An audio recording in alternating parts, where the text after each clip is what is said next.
আর.জি. কর কাণ্ডে একমাত্র গ্রেপ্তার করা হয়েছে সঞ্জয় রায়কে এবং এই সঞ্জয় রায়ের বাইক ইতিমধ্যেই বাজেয়াপ্ত করা হয়েছে। যেমনটা জানা যাচ্ছে, ঘটনার রাতে এই বাইকে করে এই সঞ্জয় রায় এসেছিলেন এবং এই বাইক কিন্তু বাজেয়াপ্ত করে সিজিওতে নিয়ে আসা হয়েছে। আপনারা দেখতে পাচ্ছেন সেই ছবি, সঞ্জয় রায়ের বাইক বাজেয়াপ্ত করা হয়েছে এবং সিজিও কমপ্লেক্সে কিন্তু নিয়ে আসা হয়েছে সেই বাইকটা। এবং এ বিষয়ে আরো বিস্তারিতভাবে জানবো, সত্য সুন্দর রয়েছে আমাদের সঙ্গে। সত্য সুন্দরের কাছ থেকে বিস্তারিত জানবো। সত্য সুন্দর, কি জানা যাচ্ছে এই বিষয়ে? এই বাইকে করে কি সেই দিন রাতে সঞ্জয় এসেছিলেন?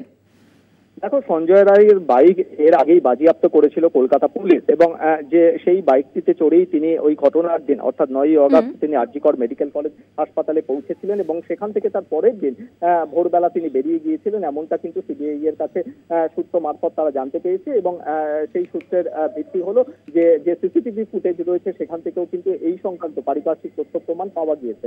ফলে কলকাতা পুলিশের বাজেয়াপ্ত করা সেই যে বাইক রয়েছে সেই বাইক কিন্তু ইতিমধ্যেই সিজিও কমপ্লেক্স সিবিআই আধিকারিকদের কাছে নিয়ে আসা হয়েছে এবং ইতিমধ্যেই তার ফরেনসিক পরীক্ষা করা হয়েছে, সেখানে ফিঙ্গারপ্রিন্ট পরীক্ষা করা হয়েছে এবং সেই বাইকের গতিবিধি সম্পর্কে ইতিমধ্যেই কিন্তু তথ্য সিবিআই আধিকারিকেরা পেয়েছেন। অর্থাৎ সেই বাইকের হোয়ার অ্যাবাউট, অর্থাৎ আর.জি. কর থেকে বেরিয়ে যাওয়ার পরে সঞ্জয় রায় কোথায় গিয়েছিলেন সেই গতিবিধিও কিন্তু সিবিআই এর নজরে রয়েছে। সেক্ষেত্রে এই বাইক বাজেয়াপ্ত করা বাইক সিবিআই এর কাছে আসার পরে সেই বাইক সংক্রান্ত আরো তথ্য সেটাও কিন্তু যথেষ্ট গুরুত্বপূর্ণ তদন্তের ক্ষেত্রে, এমনটাই মনে করছেন সিবিআই আধিকারিকেরা। WB01AE যে বাইক, সেই বাইক কিন্তু ইতিমধ্যেই এইখানে সিজিও কমপ্লেক্স সিবিআই দপ্তরে নিয়ে আসা হয়েছে এবং সেখান থেকেই কিন্তু নতুন কোনো তথ্য প্রমাণ আসে কিনা সেটাও কিন্তু তাদের নজরে রয়েছে। বেশ, ধন্যবাদ জানাবো। সত্য সুন্দর আমাদের সঙ্গে ছিলেন, প্রতিনিধি সত্য সুন্দর ভট্টাচার্য।